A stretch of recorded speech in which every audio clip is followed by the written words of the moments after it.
Assalamualaikum warahmatullahi wabarakatuh. Semoga Anda semua sehat dan siap untuk belajar hal-hal baru yang akan mengubah cara Anda melihat pertanian. Nama saya Zulhamid Ridho, dan hari ini saya sangat senang bisa berbagi tentang sebuah mata kuliah yang saya yakini akan membuka kesempatan baru untuk Anda di industri pertanian modern, Sistem Informasi Agribisnis. Mungkin Anda berpikir, pertanian, teknologi informasi, apa hubungannya? Jawabannya ini, teknologi informasi adalah kunci yang membuka potensi tersembunyi setiap lahan, setiap panen, setiap transaksi dalam pertanian Anda. Dari petani kecil yang mencatatkan hasil panen di buku tulis hingga korporasi agribisnis besar yang mengelola jutaan data, semuanya membutuhkan informasi yang tepat, cerdas, dan terhubung. Video ini saya buat sebagai bagian dari sertifikasi dosen PDD UKT-PT, suatu bentuk komitmen untuk meningkatkan kualitas pengajaran yang diselenggarakan Kementerian Pendidikan Tinggi, Sains, dan Teknologi di tahun ini. Melalui video dan pembelajaran di kelas, saya akan menunjukkan kepada Anda, pertama, mata kuliah ini apa, mengapa penting, dan apa yang akan Anda kuasai di semester ini. Kedua, bagaimana saya mengajar dengan pendekatan menggabungkan teori dan praktik nyata, pembelajaran berbasis kasus, proyek, dan teknologi digital. Dan ketiga, pembelajaran langsung bersama mahasiswa saya, sehingga Anda bisa melihat dan rasakan suasana belajar yang interaktif, kolaboratif, dan benar-benar relevan dengan dunia kerja. Mata kuliah Sistem Informasi Agribisnis adalah mata kuliah pilihan untuk semua mahasiswa program studi agribisnis. Diajarkan pada semester 5 dengan beban 3 SKS. Apa artinya 3 SKS? Artinya Anda akan menginvestasikan waktu yang cukup serius setiap minggu, bertemu dan berdiskusi, bereksperimen dengan data, dan bekerja dalam proyek nyata. Ini bukan mata kuliah yang hanya sekedar teori lama tentang manajemen data biasa-biasa saja. Tidak. Kami membahas bagaimana teknologi informasi merubah rantai pasok pertanian, mulai dari petani hingga konsumen. Bagaimana basis data membantu Anda membuat keputusan lebih cerdas, dan bagaimana digital marketing dan e-commerce membuka pasar baru untuk produk Anda. Singkat kata, Anda akan belajar tentang agribisnis modern yang didukung teknologi. Setelah mengikuti mata kuliah ini, Anda tidak hanya tahu, tetapi Anda juga bisa melakukan.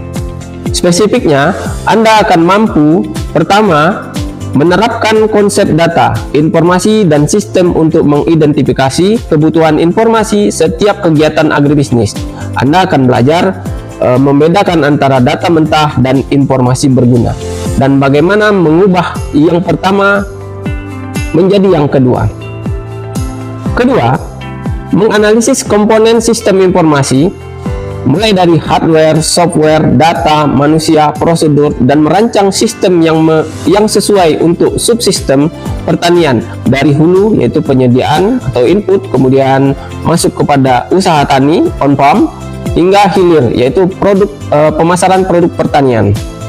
Ketiga, membangun dan mengelola basis data agribisnis.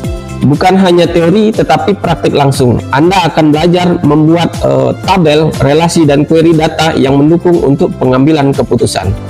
Keempat, merancang dan menganalisis sistem informasi rantai pasok agribisnis yang terintegrasi dari hulu ke hilir, termasuk bagaimana teknologi memastikan ketelusuran produk atau traceability.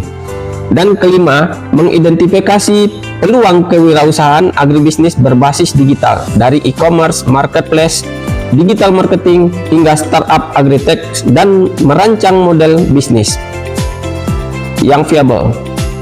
Jadi, pembelajaran ini bukan pasif, ini adalah proses aktif di mana Anda berpikir kritis, memecahkan masalah nyata, dan siap terjun ke lapangan.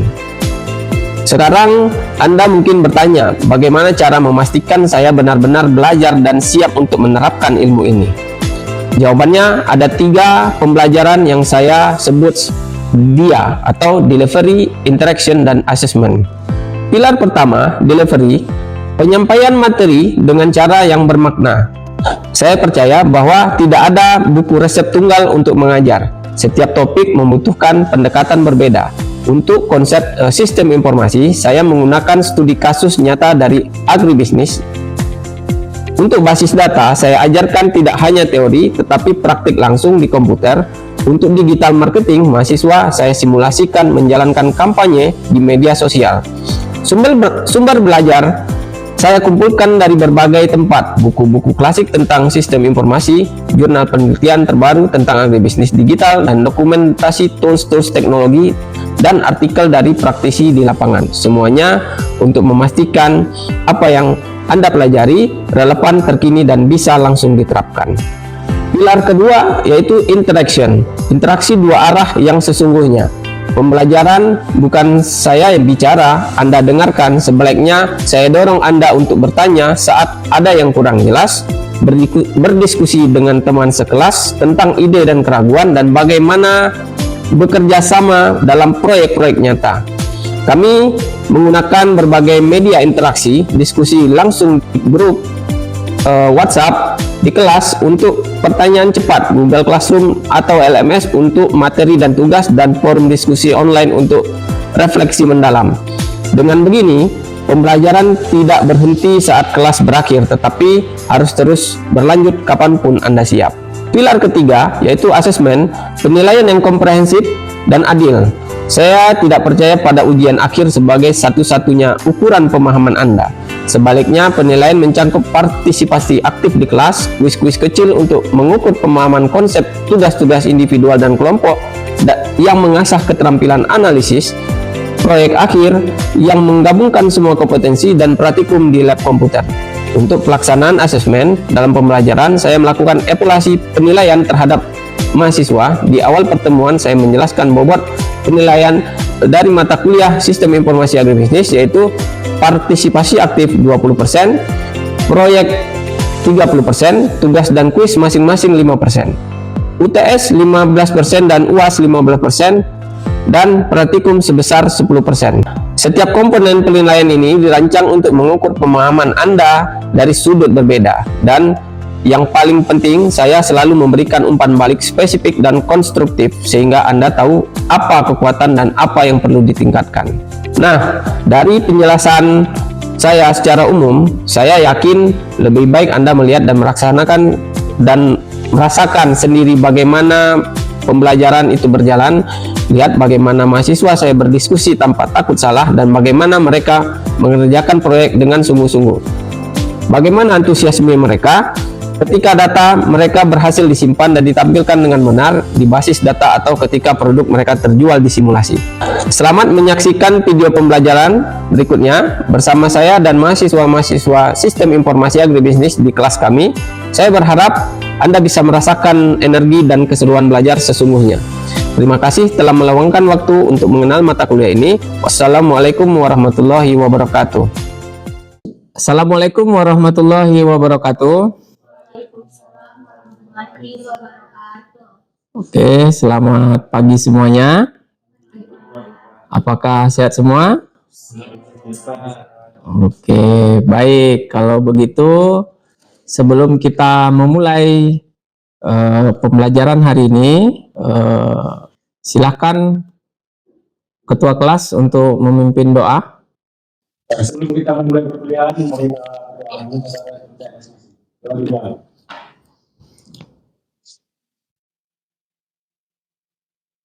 doa selesai. Amin. Baik, terima kasih. Hari ini kita masuk ke pertemuan 12. Yang sebelumnya kita masuk tentang bagaimana itu e-commerce, ya. Nah, setelah e-commerce atau kita bisa katakan bahwa itu adalah toko, ya. toko yang kita buat, tapi dalam bentuk digital. Nah, di situ kita bisa letakkan berbagai macam barang-barang atau apapun di dalamnya. Untuk materi minggu ini kita masuk kepada bagaimana strategi digital marketing untuk produk agribisnis. Untuk tujuan pembelajaran menjelaskan kedudukan digital marketing dalam sistem informasi dan rantai nilai agribisnis, memilih platform media sosial yang sesuai dengan karakter produk dan segmentasi pasar.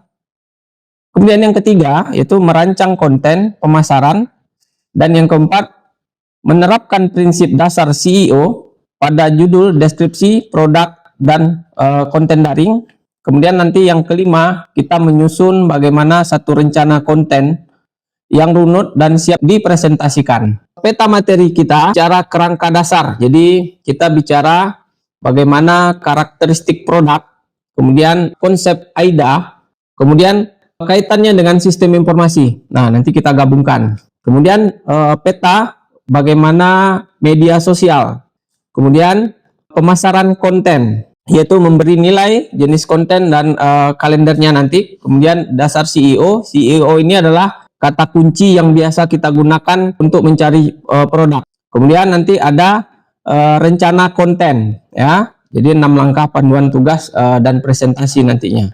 Bagian yang lalu kita bicara toko yang berdiri, ya, tanpa dikunjungi tidak akan menjual, ya. Nah, kalau kita lihat konteksnya adalah ketika kita bangun toko, nah toko itu apakah nanti diisi, ya kan, diisi dengan produk kita, ya, tapi barangnya tidak menarik, ya. Kemudian cara kita membuat datang ke toko kita itu seperti apa? Kita lihat siapa yang dijangkau, kemudian pesan apa, di kanal mana, dan konten seperti apa, dan itu bisa diukur, ya. Masuk kita kepada 3 pilar, ya, digital marketing agribisnis. Itu adalah pertama, media sosial ini dia membangun jangkauan, ya, luas gitu, siapapun bisa mengaksesnya. Kemudian ada bukti sosial dan promosi. Nah, ini biasanya kita pakai testimoni-testimoni yang ada. Kita masuk ke yang ketiga, yaitu meningkatkan visibilitas di mesin pencari untuk mendapatkan traffic organik. Nah, ini kita biasa bermain di kata kunci. Kata kunci di sini sangat penting, ya. Kenapa? Itu berhubungan dengan sebuah produk yang ingin dicari orang. Nah, ketika orang mengingat itu, nah, produk kita lah yang muncul di awal. Produk dari pertanian, ya, secara umum dia mudah rusak. Masuk yang kedua, produk pertanian itu biasanya musiman. Nah, itu juga potensi pasar, ya. Bagaimana kita bisa membuat produk itu menjadi berkesinambungan, adanya setiap tahun gitu. Konsumen tidak bisa merasakan, ya, secara nyata. Di sini butuh namanya ulasan pembeli, ya. Kemudian nilai tambah pada cerita asal. Nah, ini yang saat ini memang harus kita boomingkan. Kenapa? Ketika produk kita diketahui asalnya dari mana, kemudian kualitasnya seperti apa, nah ini akan menjadi sebuah cerita-cerita yang menarik, ya. Oke, ada pertanyaan sampai sini? Ya, silakan. Produk musiman itu kan Pak, pertanyaan ini itu produk musiman seperti beberapa contohnya. Ya. Bagaimana strategi pemasarannya atau kontennya? Saya kini tetap aktif dan tidak sepi, dan karena dia produk musiman, selalu ada. Oke, ayo yang lain ada yang bisa menjawab? Ya, silakan. Untuk promosinya kita bisa gunakan seperti edukasi atau juga seperti konten-konten yang melewatkan lainnya, seperti cerita, contohnya seperti manfaat-manfaat dari durian tersebut dan kelebihan-kelebihannya. Oke, kita bisa tambahkan bahwa karena dia musiman, pengelolaannya bisa kita simpan di peti es, ya kan? Atau yang lazim sekarang orang pakainya apa, nitrogen. Ada yang diimpor juga. Nah, itu adalah bagaimana kita menjaga, ya, menjaga bahwa konsumen kita itu tidak lari. Selain dari fresh fruit, tapi kita buat pangan olahan juga. Gimana? Cukup? Ya, digital marketing itu ada namanya konsep AIDA, ya. Di situ kita bicara attention, kemudian interest, desire dan action. Attention itu adalah bagaimana kita menarik perhatian. Setelah tertarik ini orang, kita masuk kepada interest. Jadi menumbuhkan minat. Bagaimana dia menjelaskan keunggulan produknya, ya, sampai kita melihat kontennya saja, wih, saya ingin beli nih gitu. Kemudian membangkitkan keinginan. Jadi meyakinkan pembeli dengan ulasan, testimoni after dan before. Kemudian bagaimana mendorong pembelian. Dalam konten itu ada linknya, link di bawah, link di keranjang kuning di bawah gitu kan. Kalau kita lihat ya, sebagai umpan balik dari sistem informasi, yaitu ada aktivitas, ada data, dan ada keputusan. Ketika itu trending, kita nggak boleh melawan arus. Kita harus ikutin ya. Kenapa? Tadi masuk kepada konsep AIDA tadi, kata kunci yang orang cari, ya kan? Kata kunci yang dicari tentu akan sama dengan produk yang kita buat. Kemudian kalau kita lihat kekuatannya, itu adalah dari Instagram itu kuat pada visual, foto, dan video pendek. Kemudian TikTok itu jangkauannya luas lewat video pendek saja. Kemudian Facebook itu ada grup komunitas dan jangkauan global, lokal. Untuk WhatsApp bisnis itu komunikasi langsung dan katalog sederhana saja. Kemudian ada YouTube. Nah, kalau YouTube ini biasanya videonya panjang ya, dan edukasinya mendalam. Ya, silakan. Terkait memilih platform media sosial ini, bagaimana cara kita memilih platform media sosial yang paling cocok jikalau target pasar kita itu berada di berada di segmen yang berbeda karakter gitu. Menarik. Ya, silakan. Ada yang mau menjawab? Ya, silakan. Kita bisa membuat video-video yang menarik perhatian, kemudian dibagikan ke TikTok maupun Instagram, dan kemudian video tersebut kita bisa juga arahkan ke keranjang kuning ataupun ke e-commerce. Kemudian kalau untuk ibu rumah tangga, yang dimana ibu rumah tangga ini biasanya membeli barang melihat kegunaan dari barang tersebut.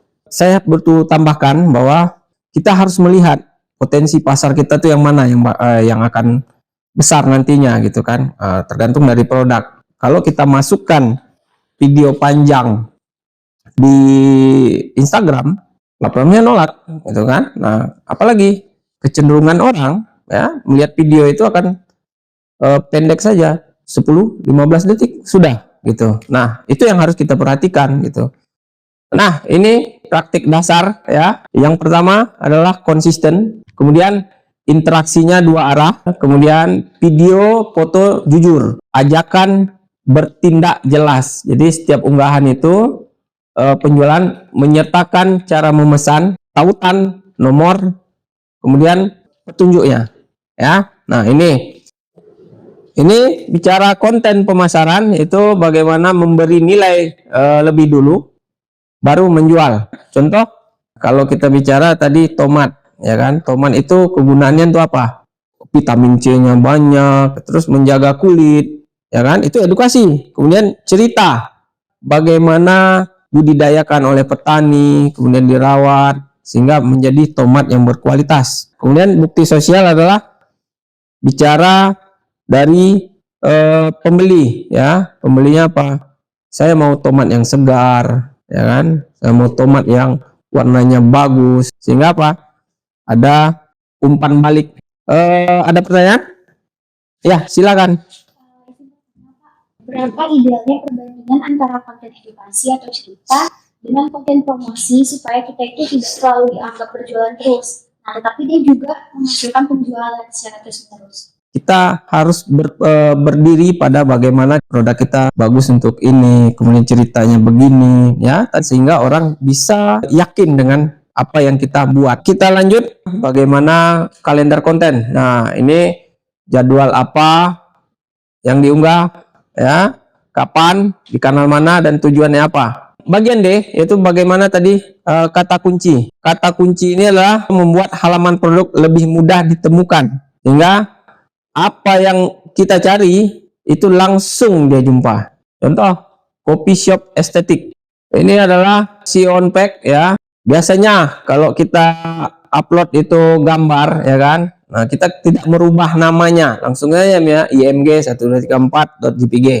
Nah, padahal kalau kita upload ya gambar dengan kata kunci yang kita buat, misalnya saja tadi ini contoh madu hutan Riau gitu kan. Nah, kita cari di search engine itu akan jumpa langsung gambar kita ya.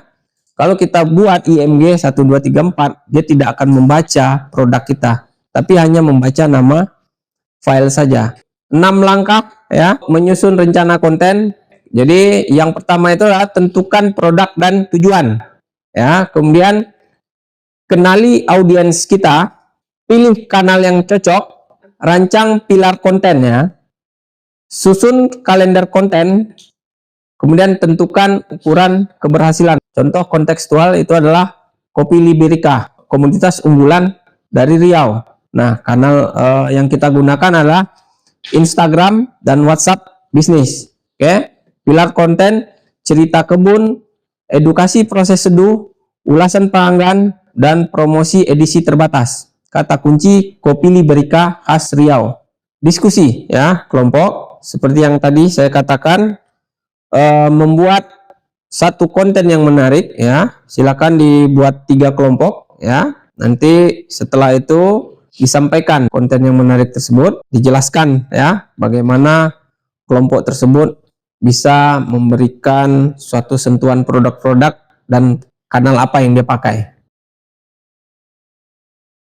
Kita masuk pemaparan ya, aktivitas dari tadi yang telah saya berikan untuk langkah-langkah membuat konten yang menarik. Silakan kelompok mana yang duluan ingin tampil menyampaikan. Oh ya, silakan Niken. Nah, kita ketahui bahwa pisang yang akan kami pilih sebagai komoditas dari pertanian. Untuk produk turunannya itu adalah keripik pisang.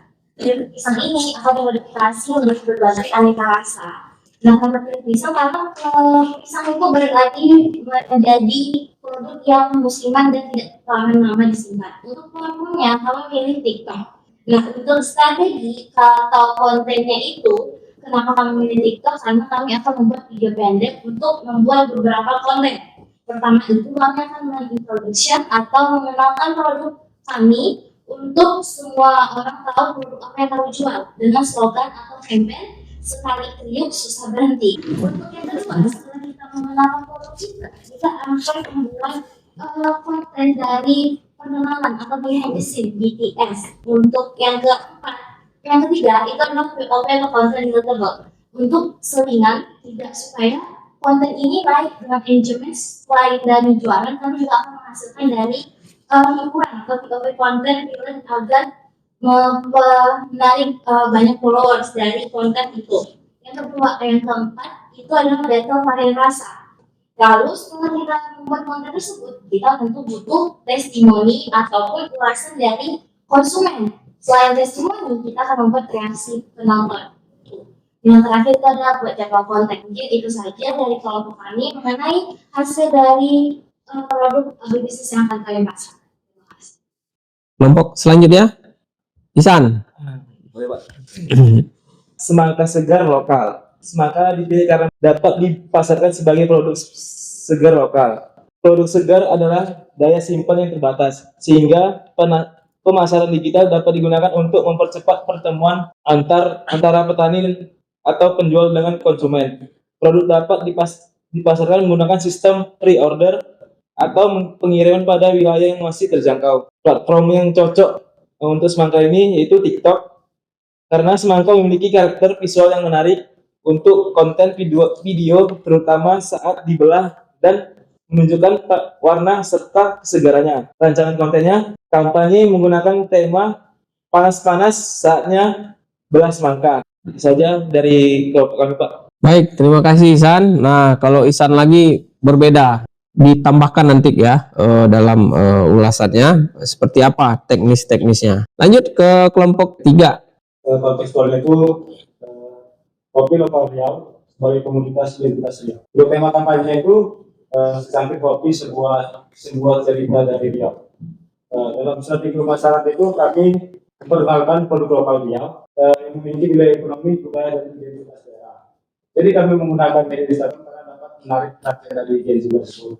Untuk strategi dalam kontennya itu, kami menggunakan kampanye yang membangun, di mana ada 4 pilar utama. Yang pertama, cerita dari kebun hingga secangkir kopi. Produk itu dimulai dari ditanam, dirawat, kemudian dipanen. Yang kedua yaitu edukasi mengenai teknik penyeduhan kopi. Yang ketiga yaitu konten interaktif mengenai preferensi kopi tadi. Serta yang keempat, storytelling mengenai merek dan kopi lokal tadi. Untuk kata kunci yang dapat dicari kopi lokal Riau, mungkin dari kelompok kami sekian. Baik, terima kasih Rizky telah menyampaikan bagaimana hasil diskusi dari kelompoknya. Untuk tugas di luar ya, dilanjutkan untuk membuat konten yang telah kalian usulkan tadi. Untuk rubrik penilaian presentasi, kita menilai kesesuaian strategi dengan produk dan audiens, kemudian kelengkapan dan kelayakan rencana konten, kemudian penerapan prinsip CEO dan media sosial, dan kualitas penyampaian presentasi. Masing-masing bobotnya itu adalah 30%, 30%, 20% dan 20%. Nah, saya berharap nanti bisa memaksimalkan ini ya. Kita lanjut bagaimana evaluasi hari ini. Latihan ya. Silakan dikeluarkan kertasnya. Sudah? Nomor 1 ya, pilihlah salah satu produk agribisnis di sekitar Anda. Kemudian tuliskan 3 kata kunci yang mungkin diketik calon pembelinya. Kemudian tulis ulang satu deskripsi produk dari marketplace agar lebih informatif dan ramah CEO. Lanjut untuk nomor 3 yaitu refleksi dari 3 pilar. Mana yang paling menantang untuk produk pilihan Anda dan mengapa? Nah, dari ketiga latihan ini silakan dikerjakan dalam waktu 10 menit. Sudah selesai? Silakan dikumpulkan. Untuk kuis hari ini sudah saya terima. Baik, dari perkuliahan kita hari ini, ada yang bisa merangkum materi kita hari ini seperti apa? Ya, silakan. Pertama itu media sosial. Di mana media sosial ini dapat menjangkau dan berinteraksi langsung dengan calon pembeli. Kedua itu konten. Di mana konten ini dapat memberi nilai dan membangun kepercayaan sebelum kita menjual produk tadi. Yang kedua, yang terakhir itu search engine optimization. Kata kunci yang bisa diketik atau dicari oleh calon konsumen di platform mana saja untuk menemukan produk kita. Oke, baik. Terima kasih Rizky yang telah baik merangkum. Ada 3 ya. Tadi bicara media sosial ya, apa saja yang kita pakai ya, kemudian bicara konten ya, kita sesuaikan dengan media sosial yang ada. Kemudian CEO adalah bagaimana kita membuat kata kunci yang menarik di situ. Nah, itu poin utama ya. Kemudian sebagai referensi ya, untuk tambahan besok materi hari ini kita masuk referensinya yaitu adalah dari buku Agribisnis Supply Chain Management dari Chandra Sekaran, dari Lewis Saint Elmo itu bagaimana membuat AIDA model tadi. Kemudian dari Herlon itu bagaimana perancangan digital humanities. Terima kasih semuanya atas perhatiannya. Saya berharap dari materi ini kita bisa membuat konten-konten yang menarik ya, terutama di dunia pertanian. Terima kasih semuanya. Saya tutup. Wabillahi taufik wal hidayah. Wassalamualaikum warahmatullahi wabarakatuh.